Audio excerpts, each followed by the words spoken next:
buntag sa inyong tanan. Happy araw ng Davao. I think we are on our 80th year being a city. And we thank God we are blessed to be Davaoeños, mga kaigsonan.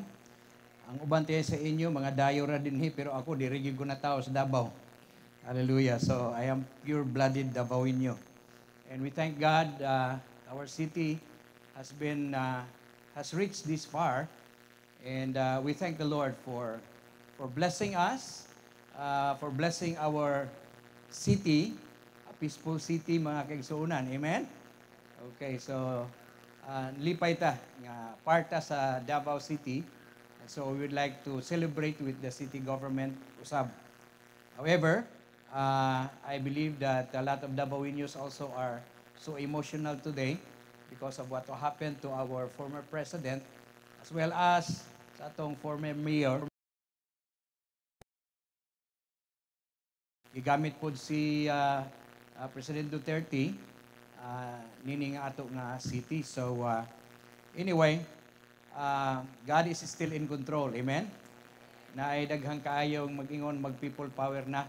Pero I believe nga naapay mas labaw sa people power kanang gitawag og prayer power. Hallelujah.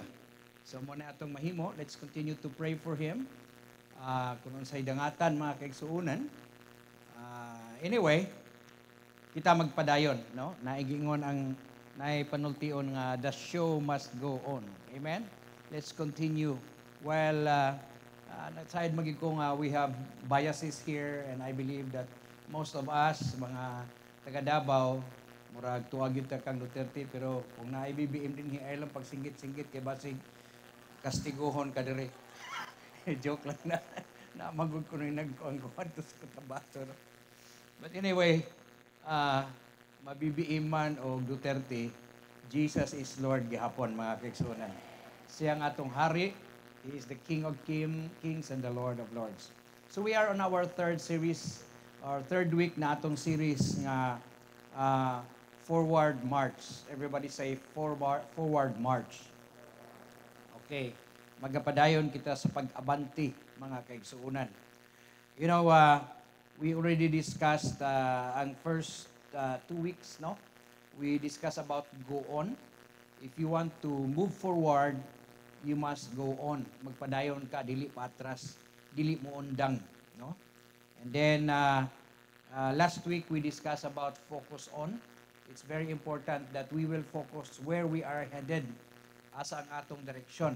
Kaya listen man kayo nang nag-forward ka, nya di mao ang imong direksyon. You will end up in a wrong destination or sayop ang imong padulngan, no? Today, we'll go to press on. Everybody say press on. Okay. Kining press on, mga kaigsuunan, ang meaning sa press on means to continue doing something in a determination or in a determined way, often despite difficulties or obstacles. Ang Ginoo magapanalangin sa iyang mga pulong karon, mag-pray sa ta mga igsuon. I pray, O Father, that you will bless the word that we are about to hear. I pray, O Father, that you will bless our city, Davao. Thank you for the prosperity, and thank you, Lord, for the peace niining syudad sa Davao, even though there are some people or some elements of Father God that would like to destroy the peaceful situation sa among Davao. Pero salamat kaayo, Ginoo, nga nagpabilin nga malinawon kami and continue to protect us and cover us with your precious blood. Lord, as Davaoeños, we pray for former President Duterte na nakaroon sa Hague, O Father God, facing his case. I pray that you will bless him, Lord. I pray nga kining sitwasyon usab, Ginoo, makapahinuklog pud kaniya. That he really needs you, O Father God. Nga nagkinahanglan siya kanimo. And I pray nga pinagi nini nga sitwasyon, muduol siya kanimo. Mudawat kanimo og mga lagad kanimo. And there is nothing impossible with you. Holy Spirit, you can speak to him even dito sa Netherlands. Bless the word that we are about to hear today in Jesus' name. Amen and amen. Okay, to press on, utrohon ako, means to continue doing something. In a determined way. In other words, di ka magpapugong. Ha? Matod pa sa kuan, unpugongable ka. Ha? If you press on, walay makapugong kanimo, walay makababag kanimo. Nagingon, often despite difficulties or obstacles. Now, in our journey, as we are moving forward, there are so many difficulties and obstacles na ay mga kalisdanan o mga babag. I don't know kung unsay labi na gyud sa atong Kristohanon nga kinabuhi as we aspire to do the will of God samtang naatan ning kalibutan na. But maybe sa inyong studies, it could be applied sa inyong pag-study, sa inyong marriage, sa inyong negosyo, or whatever you are endeavoring to do, mga kaigsuunan, naagi mga hadlang, naay mga babag, kinaaman tay kalaban, naaman tay kaaway, kay dili niya gusto nga kita mulampos, dili niya gusto nga kita makatapos, dili niya gusto nga kita magmauswagon. That is why, in this world today, dili tungod kay dunay mga difficulties and obstacles nga moingon nanta, ay lisod man, di na lang ko magpadayon. But if you are gitawag og determined, no? Determinado ka, you will continue in spite of the difficulties and obstacles in life. I don't know about you today. Each one of us naaman tay mga kalisdanan, no? And I don't know what are your obstacles and difficulties in life. But if you are determined to press on, no? Kanang mo padayon gyud ka, di ka magpapugong, no? Inay mong katupad bi, you are unpugongable. Di na nimo makita nga in English sa dictionary mga kaigsuonan. Pero buti pa sabutan na, di gyud ka kapugngan. We keep on pressing on. Magpadayon ta. Amen? As we move forward. Kay kini magun atong march sa mga kaigsuonan, dili lang plain nga naglakaw ka, doon nagidaghang mga babag nga atong masinatian. Now, in Philippians chapter 3, verses 12 and 14 rather, let me read to you our passage. Mao kini ang atong passage. Mato pa ni Apostol Pablo, I'll be reading from the New Living Translation. I don't mean to say that I have already achieved these things or that I have already reached perfection, but I press on. Everybody say, I press on to possess that perfection for which Christ first possessed me. I press on to reach the end of the race and to receive the heavenly prize for which God, through Christ Jesus, is calling. Now, there are three things here that I would like to share with you nga makatabang ka nato or makapahinumdum ka nato how to press on. Unsa magay atong determinahan or unsa magay atong kabuton, no? Unsay atong abton with determination. Mato pa ni Apostol Pablo, there are three things here nga iyang gi-enumerate nini nga duha ka bersikulo. What to press on. Una sa tanan, I will be talking about these three things. I press on to possess. Number 2, I press on to reach. And then number 3, I press on to receive. Okay? These are the main points that I would like to share with you today so far as this verse passage nga atong gibasa is concerned. First, let's start. I press on to possess. Si Apostol Pablo naningkamot sa pagkabot, no? I don't know unsa gi term sa Binisaya sa press on. Nagadut-dut, no? Dut-dut man tali na. Kana bang there is a pressure pero imog yung gidut-dut. You know, naningkamot ka sa pagkabot in spite of unsa ganito ang atong definition, in spite of obstacles and difficulties. So naningkamot siya sa pagdut-dut, I press on to possess. Na ay gusto niyang maangkon as we move forward. There are things that we need to possess. And what are those things that he needs to possess? Basahon na ito pag-usab. I don't mean to say that I have already received these things or achieved these things or that I already have reached perfection. Okay? So, unsay iyang gusto maangkon?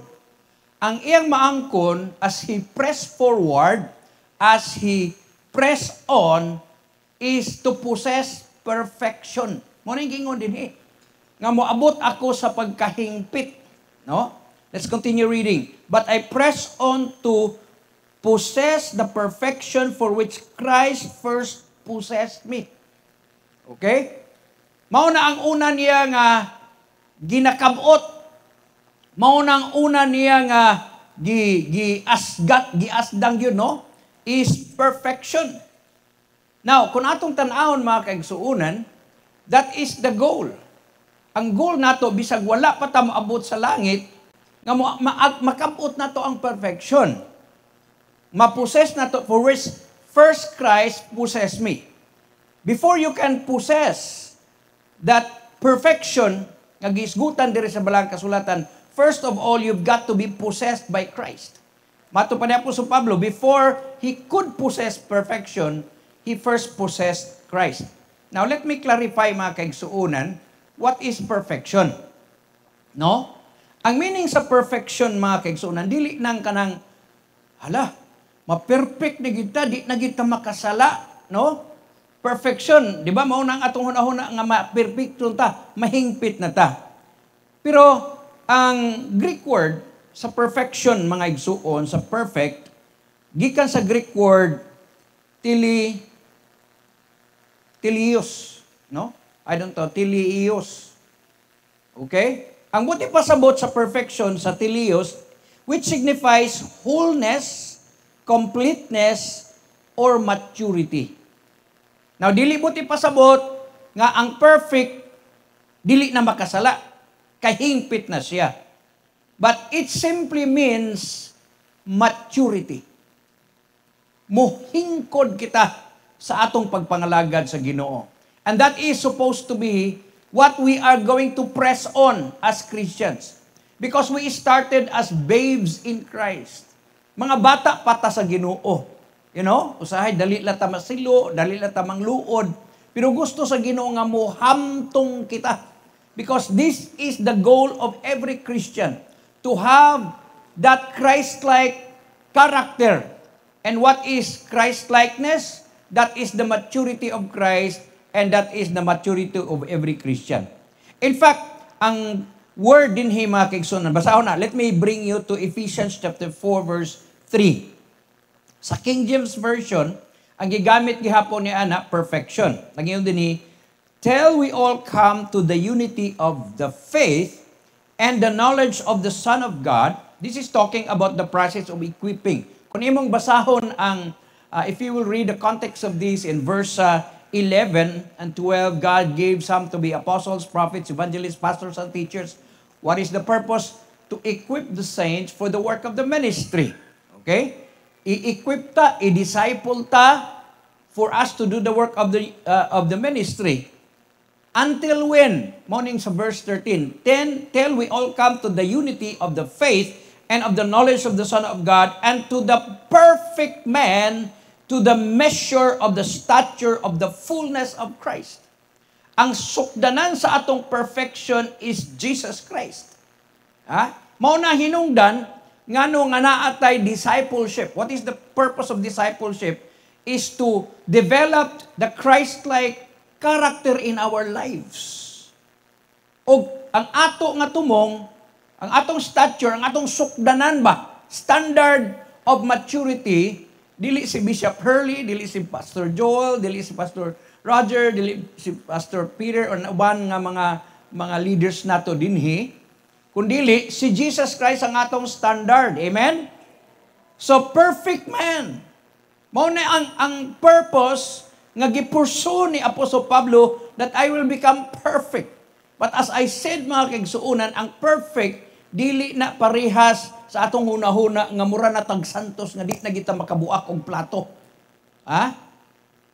Ang perfect dinhi kun atong tan-awon sa New Living Translation, the same passage.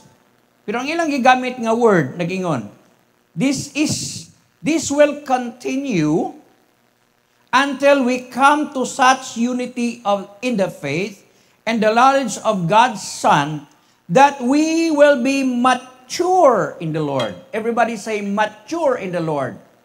Ang King James Version nagigamit perfect man because this was translated from, unsa ganito? Tiliios. Okay? Tilios. Perfect na siya ang translation. Pero ang meaning niya na, unsa ganito? Completeness, wholeness, and maturity. So, ang akong buti pasabot dinhi, let us aspire for maturity. Si Apostle Pablo, ingon siya, I haven't achieved it yet. He was still in the process of maturity, the fullness of Christ. Pero mga kaigsuunan, this is why we continue to march forward. Nagapadayon kita sa pagpangalagad sa Ginoo, tungod kay ang atong tumong, dili lang kay langit. Dili lang kay langit, kundi ang atong tumong is, we will be like Christ. We will mature. Everybody say mature. Oh, muhamtong ta. Sa ako nang gikaingon, there is nothing wrong kung bata, kay ang mga bata, cute kaayo. No? Nami apo karon nga si Pearl, perting cute, no? Everybody, every time nga she goes, kita na mo, malipay kay mi, kay cute lagi kayo.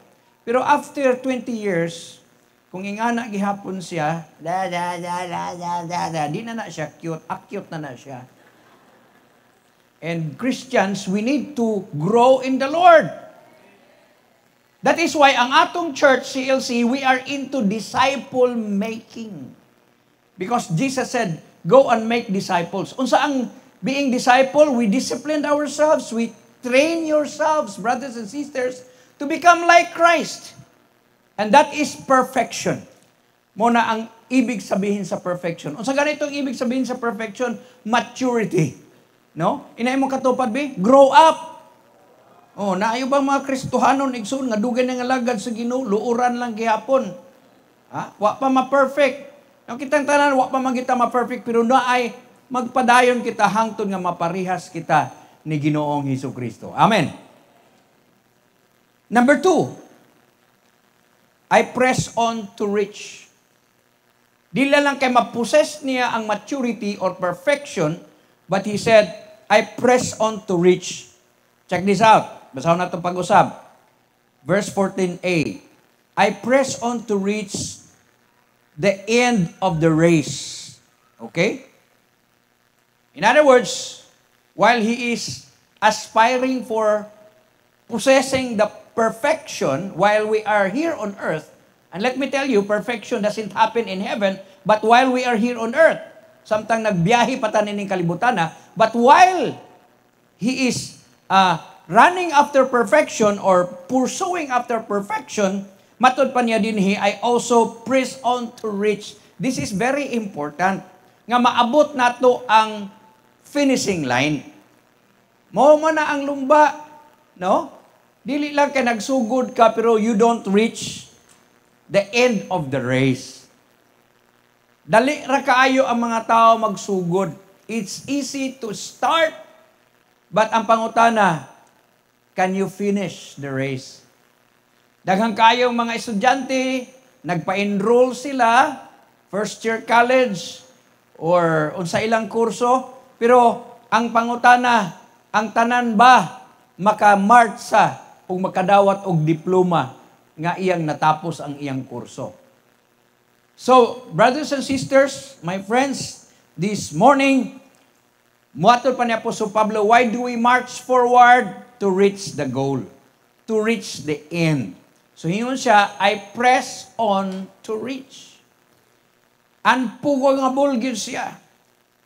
Mao na nga igsuon, nangalagad naman kita sa Ginoo, no?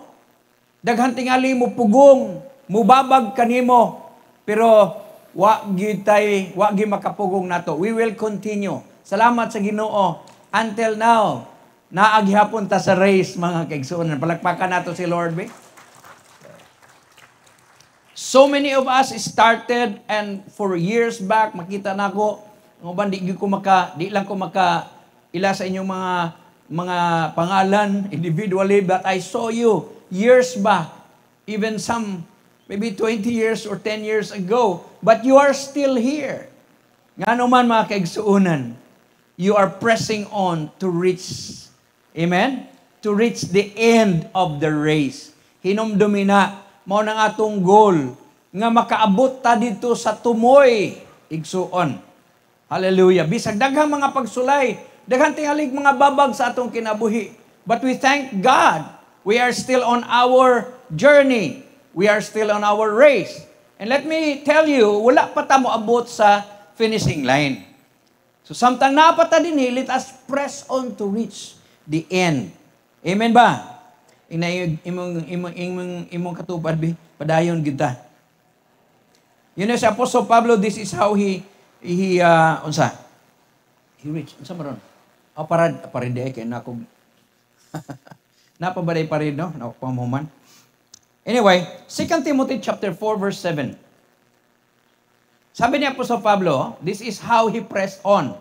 Explain niya diri. I have fought the good fight, I have finished the race, I have kept the faith. This is how he finished the race. This is how he pressed on to reach the end. In this passage of the scripture, there are 3 I haves ni Apostle Pablo. Ang una, ingon siya, I have fought the good fight. Okay? Ang ikaduha, I have finished the race. Ang ikatulo, I have kept the faith. Wow! That is how you press on to the end, to reach the end. You know, alang kang Apostle Pablo, kini nga journey was just like a fight. But he fought a good fight. Pwede man ka maka-fight, pero bad fight. Unsa man ang bad fight, kanang you were defeated, di ba? Napildi ka. Pero si Apostle Pablo, he fought the good fight. Maayo ang iyang pakig-away, wala siya mo atras. He pressed on. Nagapadayon siya. Yes, matupan niya usahay. I was buffeted, ginakastigo ko. Grabe, gidagmalan ko. But he continued to fight the good fight. And let me tell you, my friends, this morning, I don't know, some of you, we are in a middle of fighting, Ali. You are fighting against, some problems, mga financial needs perhaps, fighting for your family. Some of the family had been hapit na at the brink of being break up, bungkag ng inyong pamilya. But we thank God, whatever your challenges is, you have to fight the good fight. Sa atong Kristohanon nga kinabuhi, fight the good fight. Namatay mga kalaban, di ba? I told you about those 3 enemies. Ang una nga enemy, infernal. Gikan sa impierno, ang yawa mismo. That is our first fight. Kalaban nato. Ang ikaduha, kanang gitawag external, kanang naa sa gawas. Ang isig katao nimo, tingali kontrahon ka, dautan ka, igsuon. Pero ang ikatulo, mo ning lisod, kining internal fight, internal enemy, ikaw mismo sa imong kagalingon. But si Apostle Pablo, regardless of where the enemies or the attacks came from, he said, I fought the good fight. And you know what? When he wrote this to Timothy, this was his last farewell. Mo niyang katapusan nga letter. Panugon niya ngadto sa iyang apostolis or sa iyang disciple nga si Timothy. Pero he just didn't fought the good fight. He finished the race. Wow. Mao na lagi makaigsuunan, he pressed on to reach the race, the end of the race. He finished the race. Makaingon siya, kay hapit na siya mamatay niini. When he wrote this, hapit na siya patya, naka-schedule niya sa nga beheaded, putlan og ulo. But he said, I have finished the race. Makaingon ba ka igsuon? At the end of your life, makaingon ka, natapos na ko ang lumba.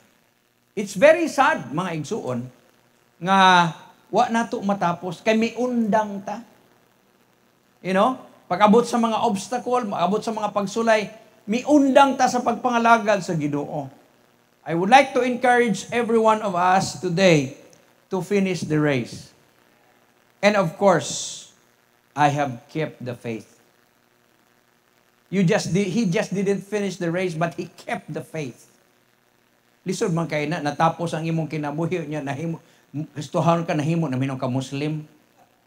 or nahimo kang Mormon. No, you keep the faith. Amen ba? Gamay ramay nang amen. In other words, magpadayon ta sa pagpangalaga sa Ginoo. Kung sa atong pagtuo dire, padayon ta sa pagsimba. Amen ba? Oh. So very important na siya makigsuon on how to reach the end of our lives. So ingon siya, I press on to reach the end. So gusto sa Ginoo as we move forward, magkita ta sa finishing line. Inay mo katupad bi, magkita ta sa finishing line. Oh, praise God. Bisag ulhi tingali ta, pero basta makaabot ta sa finishing line, importante na. Oh. Kaya uban nato kanang paspas kaayo. Nagingon si Jesus, daghan ang nauna, maulhi. Pero sige lang, naulhi ka, basta makaabot kapon. Daghang nangaulhi, mauna. Pero naagi grabe, daghang naulhi, ulhi ra gihapon. Hangtod karon. They don't aspire. They don't press on to reach the end. Pero salamat sa Ginoo. Padayon kita. Ingna imong katupad one more time, magkita ta sa finishing line, ha?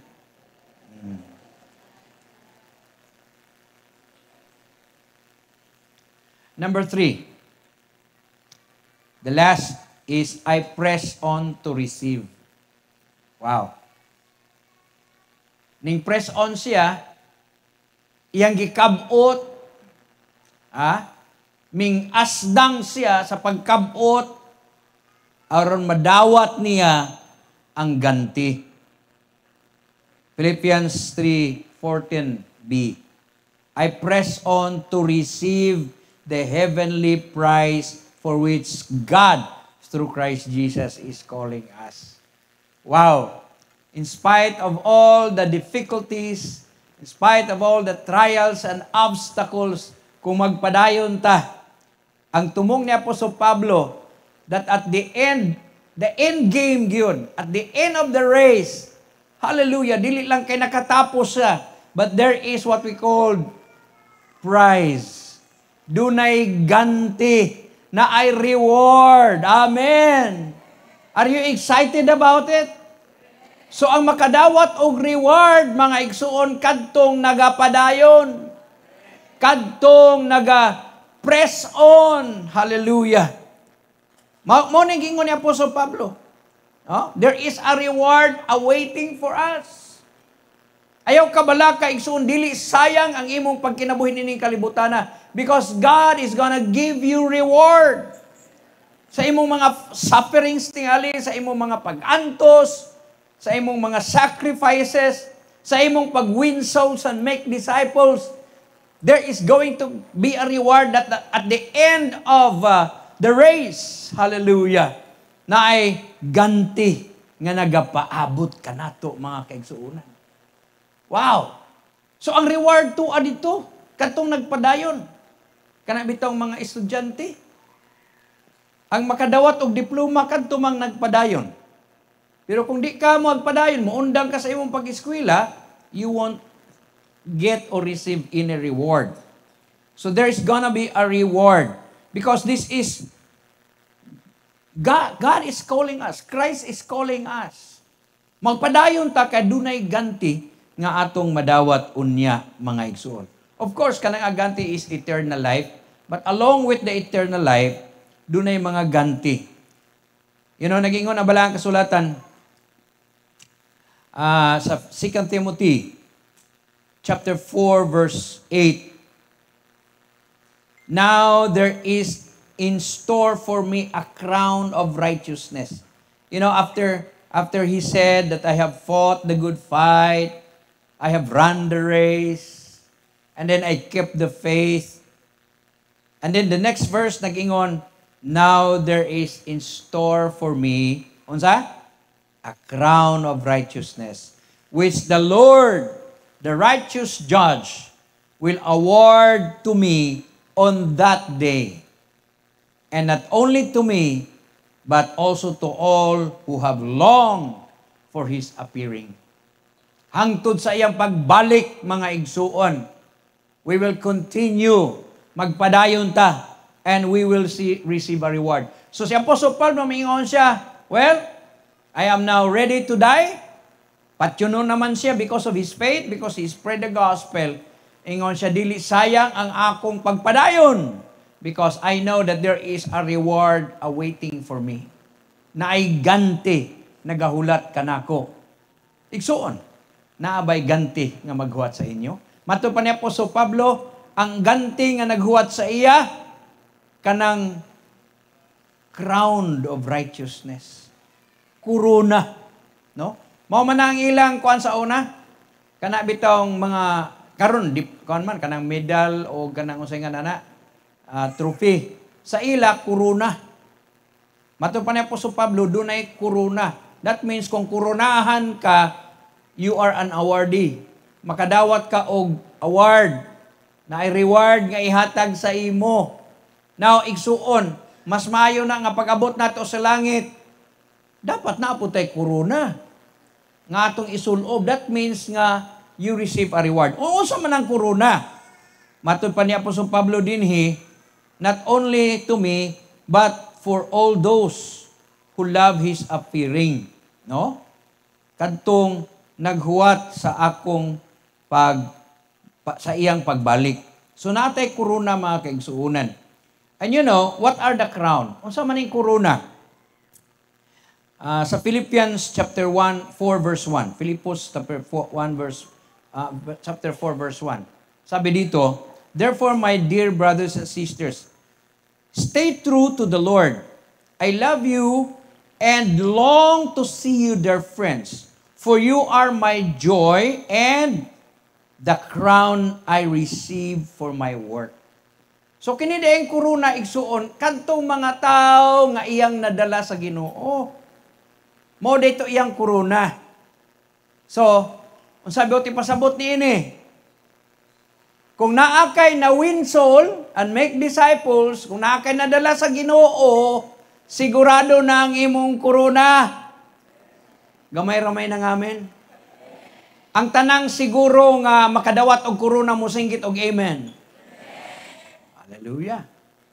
Kay ang kuruna, mato pa ni Apostol Pablo, kamo ang akong kuruna og kalipay. Nga akong madawat sa akong mga paghago. Hago ba yan ng pag-win souls and make disciples? Hago ba yan ng pag-witness? Hago ba yan na ang pag-cell group? Hago ba yan na mga kaigsuunan ang pag-change campaign? Salamat sa Ginoo. By the way, salamat na padayon gyapon ta sa atong change campaign. Salamat kaayo sa Ginoo. So that is our crown. Kay pag-abot nato sa langit igsuon, sa end, naamay gitawag og awarding night. Kanang bitawng mga palarong pambansa o kanang Olympics, no? After the event, after all the games, na sila awarding ceremony. Ha? Na may mga judges, di ba? Na ay mga judges kung kinsay first, kinsay makadawat og bronze, silver, and gold. Ha? Ang gikuan gyud mga kaigsuonan kanang bulawan gyud. Amen ba? Oh, dili mo sitol sa gitawag og kanang bronze lang og silver, kundi gold medal gyud. And we thank God nga sa atong mga Olympic events lately naana tay mga gold. Pero sa unag yung panahon igsuon wa gyud maka-gold ang Pilipinas sa Olympic. Pero sa atong kinabuhi ingon nga Kristohanon, naapoy awarding ceremony. Mo nang gitawag og the judgment seat of Christ. Let me read to you. In 1 Corinthians chapter 3 verses 12 and 13. If anyone builds on this foundation using gold, unsa pa? Silver, costly stones, wood, hay, and straw, their work will be shown for what it is, because the day will bring it up to light, or bring it to light. It will be revealed with fire, and the fire will test the quality of each person's work. Now, kanang atong pagpanghago din hiigsuon as we press on to receive. That is why we have to press on to receive. Maningkamo ta aron madawat nato ang reward. Mao na nga nag-win souls ta and make disciples aron madawat nato ang reward. Nya pag abot kuno nato dito sa langit, hukman ta. Now this judgment, as I told you earlier, dili ni siya, sa unang mga adlaw, dili ni siya judgment for condemnation. Doon na may duha ka klase nga judgment, di ba? White throne judgment katong para asa itambog sa linaw nga kalayo kinsa to. Pero kitang mga Kristohanon dili na ta kandidato sa white throne judgment. Pero kandidato ta sa gitawag og unsa? Judgment seat of Christ. Kini akong gibasa, judgment seat of Christ man eh. Judgment ni sa mga Kristohanon. What is the reason? Para nga kinsay hatagan og reward. Di ba na may mga judges? Kanang mga judges karon sa kanang Supreme Court or kanang sa unsay nga nana sa mga korte nato sa RTC, kana nga mga judges like sa ICC where our former president has been brought, kana nga mga judges is to determine whether he is guilty or not. Once he is proven guilty or bisag kinsa nga tao nga accused being proven guilty, sentensya na siya prisuhon o kung doon na death penalty, patsyon, ingana, for condemnation. Pero naay mga judges, mga kaigsuunan, nga dili para sa hukom, kundi para sa reward. Parehas anang judges boxing. Kung kisay may daog, judges sa beauty pageant. Okay? Mao na sila. Ingana pod, si Jesus, hukman ta niya, dili aron hukman sa silot, kundi hukman ta kung kinsay makadawat o ganti. Amen ba?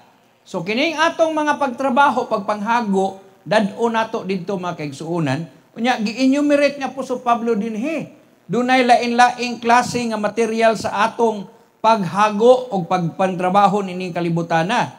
Unsa gani ito?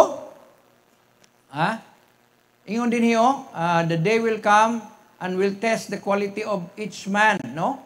Hukman mga kaigsuunan. Unsa gani ito nga quality? Unsa atong build? The foundation, verse 13. Verse 12, rather. Gold, silver, costly stones, wood, hay. Unsa man ang hay? Kanang dagami, kugon. Okay? Kanang sagbot lang ba? No?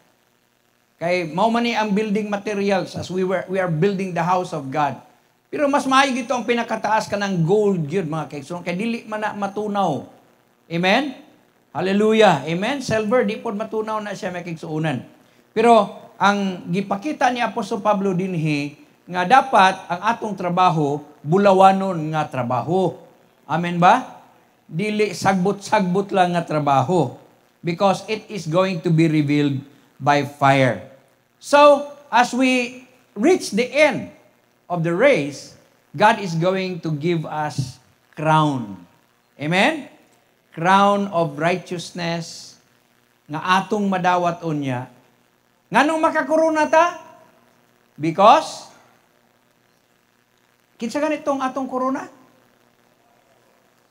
Kadtong mga tao nga atong nadala sa tiilan sa Ginoo. Praise God.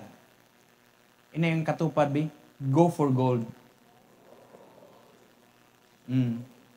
Kanang mga Olympics nga mga athletes, they go for gold. Let me read to you the last passage in Revelation chapter 4, verses 10 to 11. The 24 elders, this was the vision of John. The 24 elders fall before him. By the way, these 24 elders, mga kaigsuunan, is talking about the church of the Lord Jesus Christ. 12 from the tribe of Israel speaks about the tribe of Israel and the 12 apostles, mga Christians. In other words, both Jews and Gentiles, believers. So, kining 24 elders talks about us. No? Ingon din they fall down before him who sits on the throne and worship him, who lives forever and ever. And you know what these 24 elders did? They lay their crowns before and say, "You are worthy, O Lord, and God to receive glory, honor, and by your will They were created and they have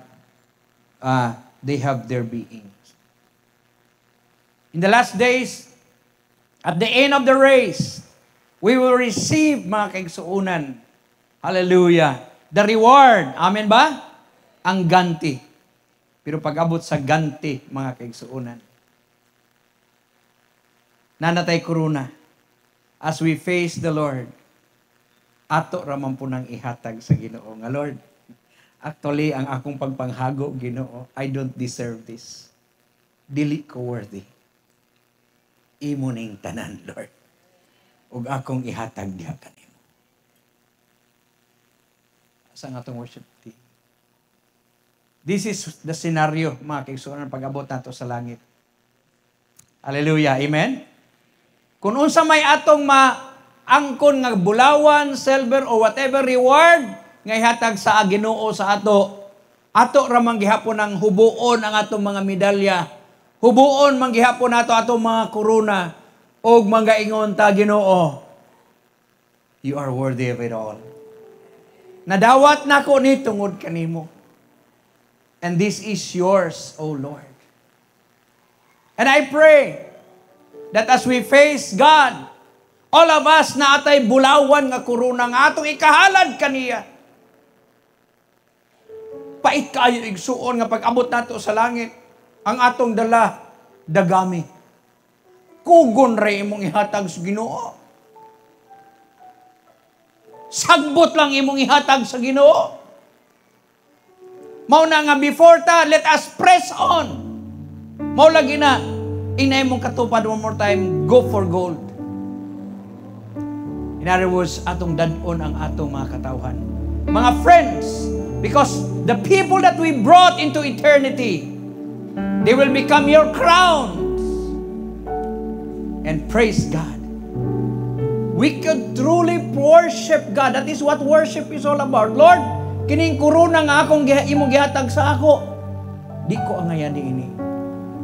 I give him back to you. That is why dinhi sa ato igsuon. Kining akong kadato, Lord, kining milyones, di man ni ako, I am not worthy of this. Kung wala ka, wa ka. That is why we give. Di ba? Naghatag ta sa atong tithes and offering. Because we want to honor God nga, Lord, kung wala ka, di na ko ni madawat. And the final, the ultimate, worship God. Worship sa atong Ginoo. Isa nga itong mga korona. Ayaw pag-adto sa langit kung wa kay gold. Paano? Asa na ito mapangita ang gold? Press on for gold. Go for gold. Invite your friends. Invite your loved ones. Pray for the sinners. Ang ato silang dadon sa Ginoo. And then makaingon ta, Lord, you are worthy of it all. Ikaw ang tanan. Let's all arise. Let's sing this song. Takos ka sa tanan. Tanan sa kalangitan, magayukbo kanimo.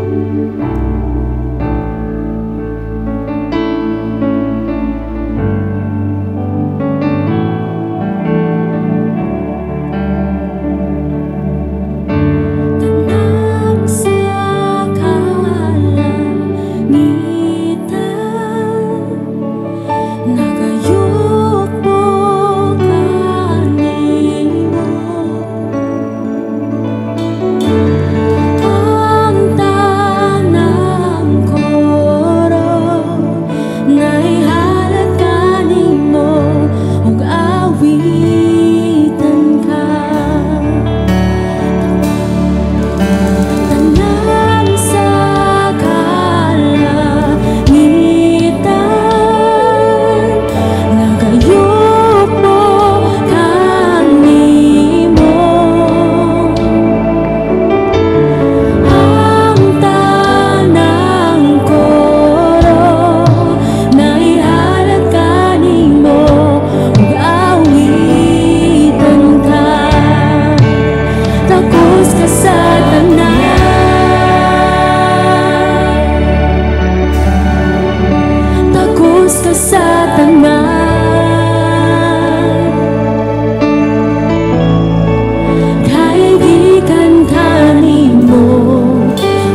us press on to receive.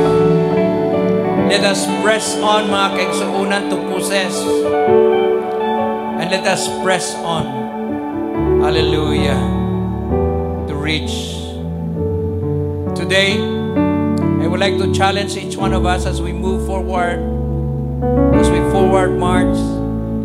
Let us press on. I don't know, tingali, na ay daghang difficulty sa inyong kinabuhi. Naglisod ka.